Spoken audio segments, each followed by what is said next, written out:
vraiment le geste le plus méchant. As-tu déjà fait un match prof-élève? Étant au collège, j'ai déjà fait des matchs prof-élève. Dans le cadre d'un tournoi, l'équipe vainqueur jouait contre l'équipe de profs. Et ça m'a réellement beaucoup plu parce qu'on voit pas les profs comme des profs, c'est plus nos potes sur le terrain. Dès qu'on fait un petit geste technique, ça chambre parce qu'il y a tous les autres élèves du collège qui sont là autour. Pareil, si les profs ils te mettent un petit pont, il y a tout le monde qui va le chambrer. Voilà, c'est plus tes profs, c'est tes potes. L'espace d'une heure et voilà, c'est vraiment à faire, je le conseille à plein de monde. Nous avons parlé d'un terrain de football synthétique. Tu m'as dit quelques mots là-dessus. Tu peux nous dire pour la communauté ce qu'il en est, notamment l'usage stratégique de faire jouer l'adversaire sur tel ou tel terrain? Le synthétique, tout le monde va dire qu'il préfère jouer dessus. Parce que le terrain c'est une belle fausse moquette, donc il n'y a pas de fourbon, on peut jouer été comme hiver dessus. Moi j'ai horreur de ça, parce que le terrain synthétique c'est stabilisé, pardon, c'est le terrain que plus grand monde n'est habitué à jouer. Toutes les personnes qui s'entraînent et jouent sur herbe, quand tu sais qu'elles sont un petit peu plus fortes que toi sur herbe, tu les accueilles surstabilisées et ça leur met un handicap énorme. Donc voilà, c'est tout en étant roublard, on peut essayer de les battre. Donc pour moi, le stabiliser est important. Tu as une anecdote là-dessus concernant Morino. Je crois qu'il avait fait jouer une équipe, on avait changé, en changeant le type de terrain, on pouvait faire perdre une équipe. Vous faisiez jouer sur le terrain stabilisé des clubs bons qui jouaient en synthétique pour qu'ils soient mal à l'aise.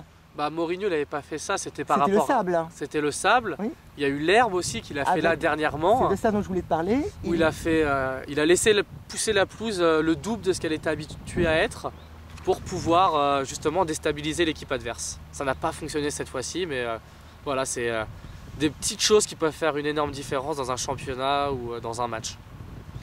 Alors parle-nous de la vidéo. Moi je suis contre l'arbitrage à la vidéo. Parce que même si les arbitres ils sont critiqués, ils sont pas appréciés du tout. Moi j'ai du mal avec eux aussi, mais voilà, c'est la beauté du sport, c'est que justement c'est les trois hommes en noir qui sont au milieu qui ont le pouvoir de décider. Et voilà, le but anglais qui a été validé ou refusé, je sais même plus, qui a été sur la ligne, il fait encore polémique actuellement. Et c'est ce que je trouve beau dans le sport. C'est-à-dire qu'on ne saura jamais la vérité, il y a une espèce d'éternel débat?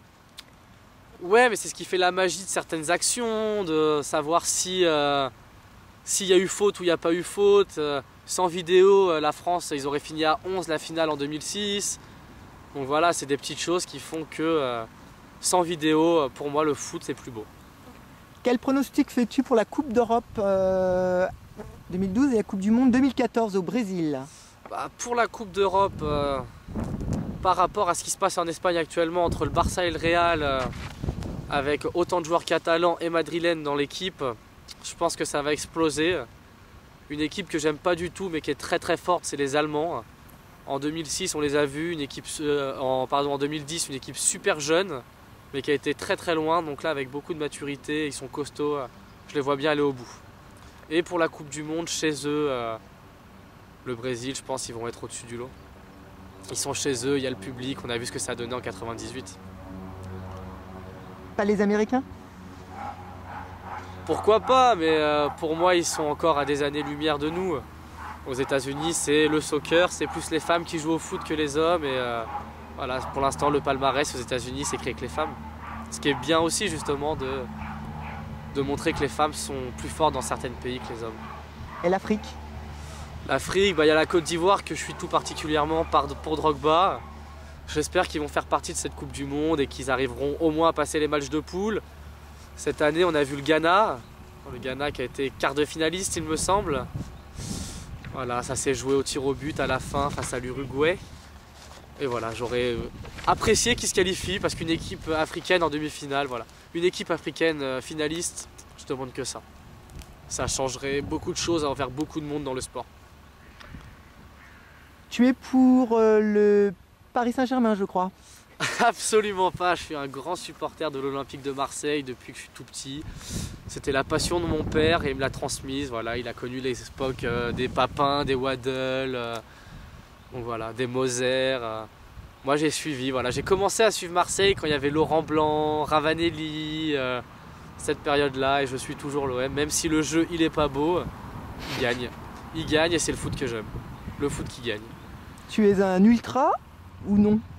Je suis pas un ultra, je suis un supporter, j'aime pas la catégorie des ultras. C'est quoi un ultra? Un ultra pour moi, hein, la définition que moi j'en ai, c'est ceux qui sont dans le COP, qui sont violents, voilà, je vois les ultras de Paris, les ultras de Marseille, jamais les mettre dans la même pièce, parce que ça termine en bain de sang, quoi.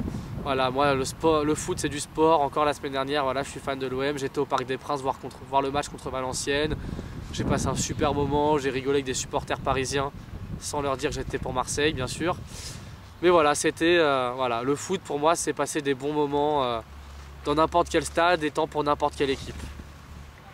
Tu es d'origine bretonne, Gwen, c'est un nom breton. Gwen qui veut dire? Qui veut dire blanc en breton, mais je suis d'origine bretonne, mais je n'ai jamais vécu en Bretagne. Je suis né dans le 92 et j'ai grandi dans le 78, donc voilà, il y a juste mes origines qui sont bretonnes. Tu as malgré tout une certaine affinité pour l'Orient, je crois? Bah, je suis le foot breton parce qu'il y a Gourcuff. Gourcuff, il pratique du beau jeu, qui gagne, enfin la plupart du temps.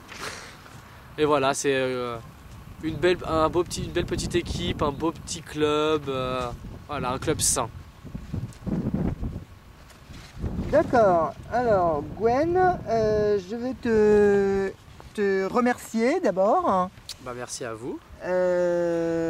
D'avoir répondu à toutes nos questions. Je vais malgré tout finir par te poser 2 questions.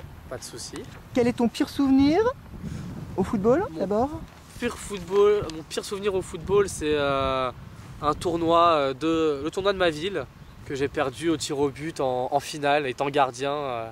Voilà, ça a été une grosse déception personnelle. Parce que Gwen a aussi été gardien. Ah, faut être polyvalent dans le foot, hein. Le coach il demande de jouer à tel endroit, faut y aller sans rechigner et jouer, hein. Donc Gwen a été arrière gauche, arrière droit, libéraux, capitaine, gardien de but. J'ai jamais été capitaine. C'est un poste que j'aime pas parce que le capitaine il doit être sérieux sur le terrain et j'ai du mal à pas rouspéter après les arbitres, après les adversaires. Donc c'est un poste que je peux pas avoir sur un terrain de foot. Tu as été entraîneur, donc animateur, coach. Ta maman est présidente? Tout à fait. Je vais donc te poser la dernière question. Est-ce que tu as une question que tu aurais aimé que je te pose?